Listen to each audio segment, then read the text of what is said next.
반갑습니다. 붓다의 복과 지혜입니다.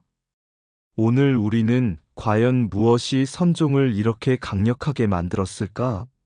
라는 주제로 부처님의 가르침이 어떻게 새로운 흐름으로 이어졌는지를 함께 나누고자 합니다. 부처님께서는 스스로를 등불로 삼아라고 하셨습니다. 선종은 바로 그 말씀처럼 외부의 권력이나 재물의 힘이 아니라 스스로의 내면에서 진리를 찾고자 했던 수행자들의 길이었습니다. 이 시간 우리가 함께 살펴보게 될 선종의 정신은 단지 하나의 종파를 넘어 부처님의 본래 가르침으로 돌아가려는 치열한 노력이자 그 마음을 현대의 우리 삶 속에서도 되새겨 볼 수 있는 소중한 성찰의 기회가 되리라 믿습니다. 자, 이제 그 첫걸음을 함께 내디뎌 보시지요. 그럼, 과연 무엇이 선종을 이렇게 강력하게 만들었을까? 그 여정을 함께 해볼까요? 옛날 석가모니 부처님께서 기원정사에 머무르실 때였습니다. 한 젊은 비구가 찾아와 눈물로 고했습니다. 세존이시여, 저는 날마다 수행하고 독경을 하며 팔만대장경의 뜻을 익히려 애썼습니다. 하지만 제 마음은 여전히 번뇌로 가득하고 해탈의 기미는 전혀 보이지 않습니다. 어찌해야 합니까? 부처님께서는 그를 바라보시더니 조용히 말씀하셨습니다. 그대는 밤하늘을 본 적이 있느냐? 예, 세존. 흐린 밤에도 하늘엔 늘 달이 떠 있느니라. 하지만 구름이 가리면 달은 보이지 않는다. 달이 사라진 것이 아니라 그저 구름이 가린 것이지. 그대의 마음에도 부처가 이미 깃들어 있느니라. 다만 망상과 집착의 구름이 진리를 가릴 뿐이다. 그 순간 비구는 눈을 크게 뜨며 말했습니다. 그렇다면 제가 할 일은 그저 구름을 걷는 일뿐이군요. 부처님께서 미소 지으며 말씀하셨습니다. 그렇다. 진리는 밖에 있는 것이 아니라 내 마음이 고요해진 바로 그 순간 스스로 드러난다.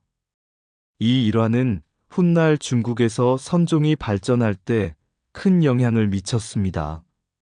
선종의 도노, 단번의 깨달음 사상은 바로 이 부처님의 가르침에서 비롯된 것입니다.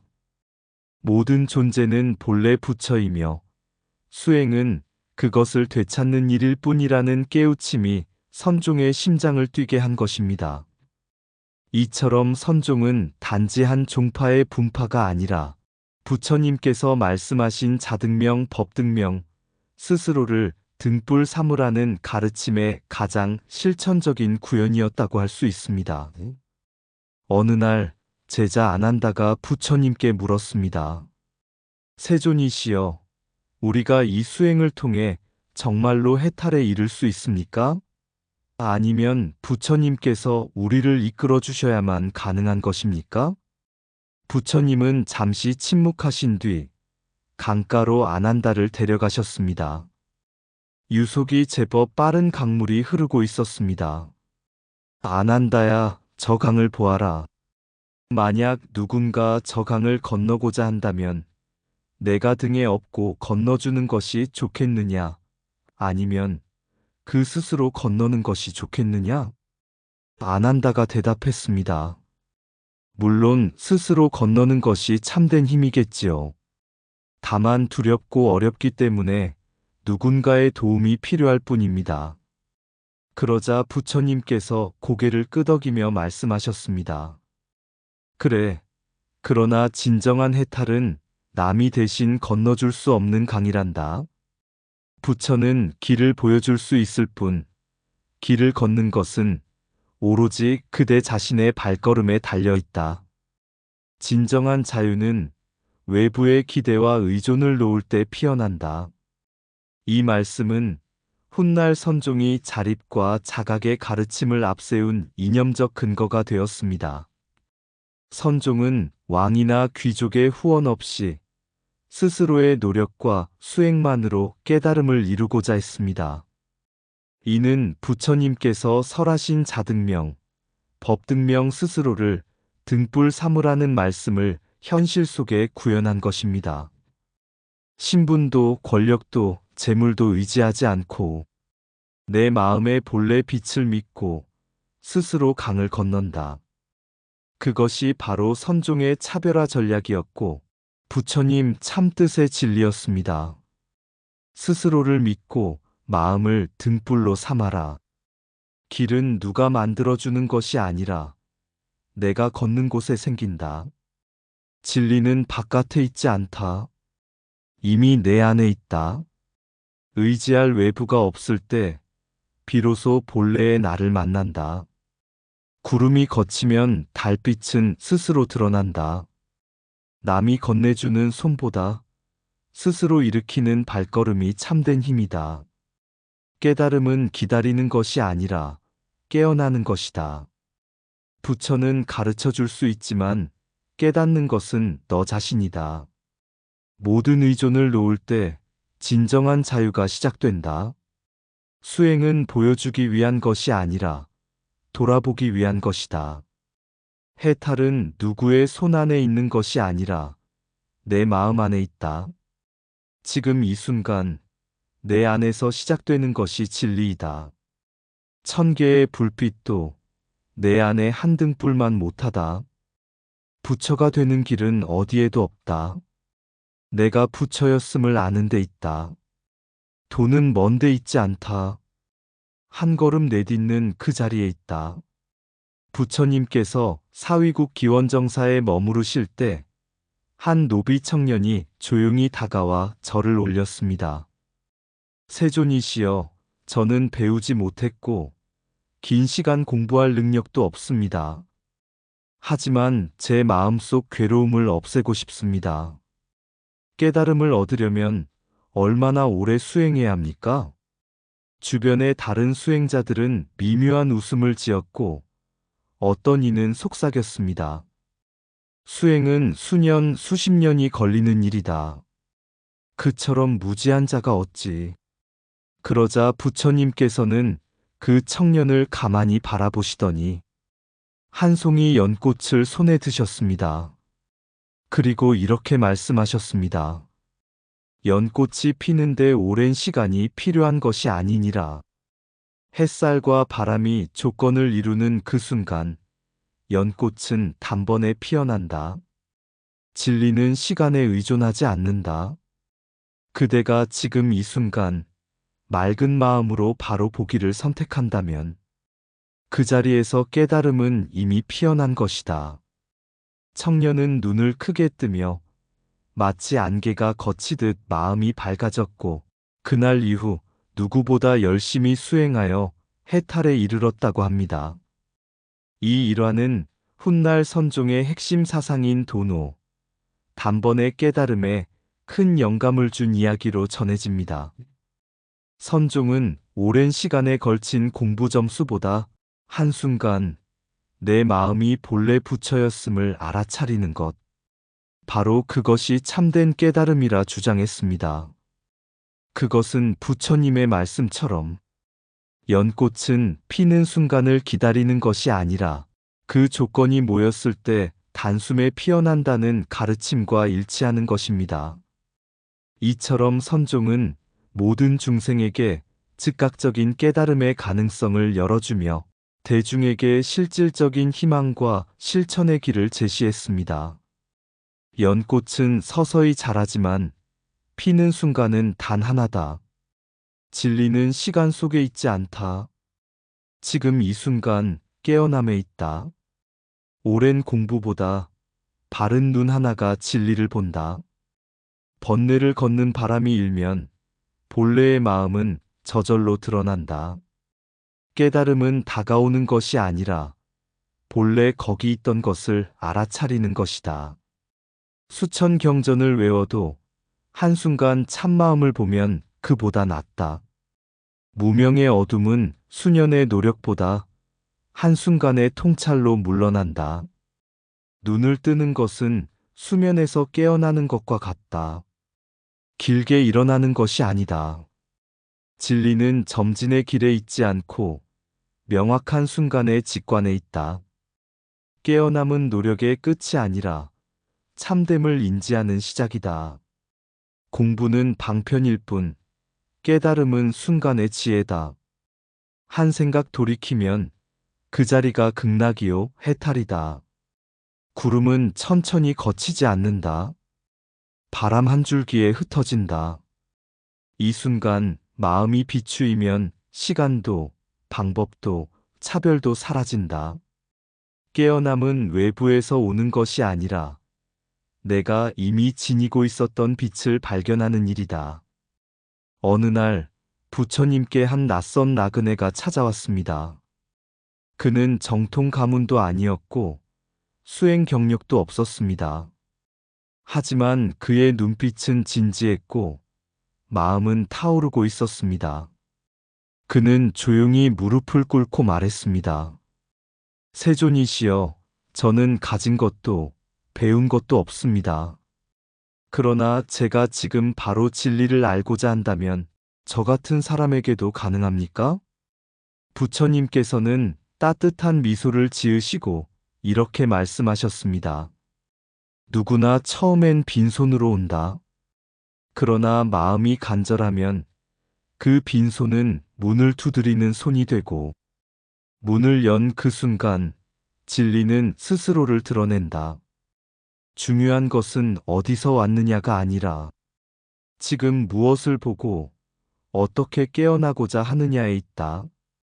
그날 이후 그 나그네는 정통 제자들보다 더 깊이 수행하며 참된 자각은 신분도 시간도 초월한다는 부처님의 가르침을 온몸으로 실천하였습니다.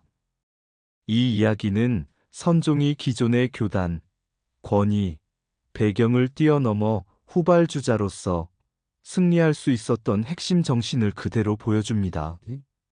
선종은 불교 교학에 익숙하지 않은 평범한 사람들에게 직관적이고 실용적인 방식으로 지금 여기에서의 깨달음을 제시했습니다.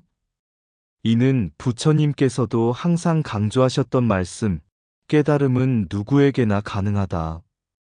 다만 지금 이 순간을 마주할 수 있느냐에 달려있다는 가르침의 실천이었습니다. 선종은 시대와 조건을 뛰어넘어 출발선이 뒤라 해도 깨어남은 누구보다 먼저 도착할 수 있다는 확신을 전했고 그 점이 수많은 신자들에게 진정한 매력으로 다가갔습니다. 이는 마치 오늘날 스타트업이 작지만 강한 핵심 아이디어와 정확한 포지셔닝으로 대기업을 앞서는 것과도 같습니다. 선종의 성공은 단지 종파의 부상이 아니라 부처님 말씀을 가장 현실에 가깝게, 가장 사람답게 실천한 결과였던 것입니다. 먼저 시작한 자가 이기는 것이 아니라 먼저 깨어난 자가 진리를 본다. 진리는 배운 자에게만 있는 것이 아니라 구하는 자에게 열린다. 빈손으로 오는 자가 가장 순수한 마음으로 문을 연다. 출발이 늦었다고 해도 지금 한 걸음이 가장 중요하다. 가르침은 높고 어려울 필요가 없다. 마음이 닿는 말이 진짜 진리다. 진리는 가문보다 간절함에 응답한다. 한 생각 바꾸는데 시간은 필요 없다. 그 순간이 바로 깨달음이다. 불교는 누가 오래 믿었느냐보다 지금 어떻게 살아가느냐를 묻는다.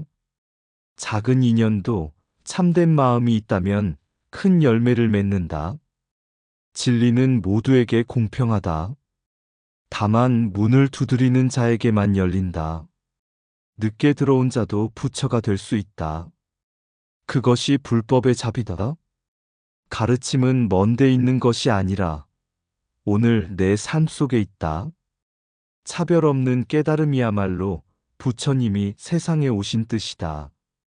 중요한 것은 얼마나 아느냐가 아니라 지금 무엇을 실천하느냐다. 마음을 여는 순간 누구든지 진리의 첫 자리에 설 수 있다. 부처님께서 제자들과 함께 길을 떠나시던 어느 날이었습니다. 멀리서 한 청년이 숨을 헐떡이며 따라오고 있었습니다. 그는 제자들보다 늦게 출발했고 가는 길도 잘 몰라 많이 헤매었습니다. 한 제자가 말했습니다. 세존이시여, 그는 처음부터 우리와 함께하지 않았습니다. 깨달음의 문은 그런 자에게도 열려 있는 것입니까? 부처님께서 미소 지으시며 청년을 바라보셨습니다. 그리고 손에 들고 있던 지팡이로 땅을 가리키며 말씀하셨습니다.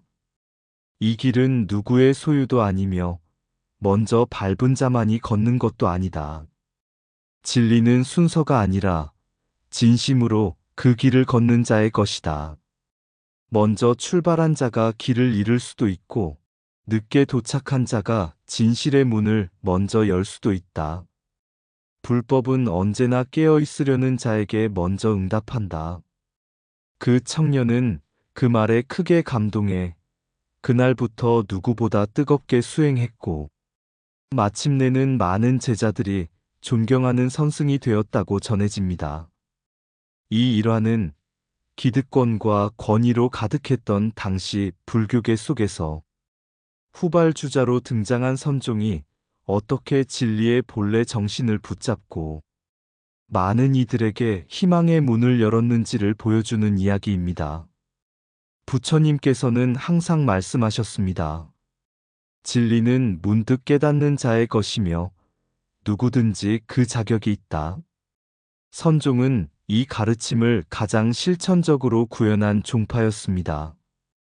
당신도 지금 그 한 생각 돌이킴으로 진리의 문 앞에 설 수 있습니다. 초계같이 권세를 버리고 고요한 마음에 길을 묻던 이여, 그대가 본 뜻은 산보다 높고 바다보다 깊었네. 점점이 흘러가는 세월 속에서 깨달음은 결코 길게 끓인 탕이 아니었으니 달빛은 구름이 거칠 때 한순간 세상을 밝히는 법. 부처는 왕좌를 등지고 나무 아래 앉았으며 해능은 가르침 없이 마음을 여니 한마디로 하늘을 울렸도다. 기댈 곳 없는 이 길에서 우리는 다만 자기 마음 하나를 고추 세우고 돈은 얻는 것이 아니라 깨우치는 것임을 아노라. 허공에 던진 듯한 한 말씀, 본래 무일물. 그 한마디에 천년의 교리가 사라지고 참빛이 솟아났네. 지금 이 순간 그대의 번뇌 속을 스치는 바람이 곧 도노요, 그 맑은 마음이 참된 불성이니라. 이상 붓다의 복과 지혜였습니다. 오늘도 복지 구족한 날 되세요. 구독과 좋아요는 붓다의 복과 지혜를 밝히는 큰 자비의 등불이 됩니다.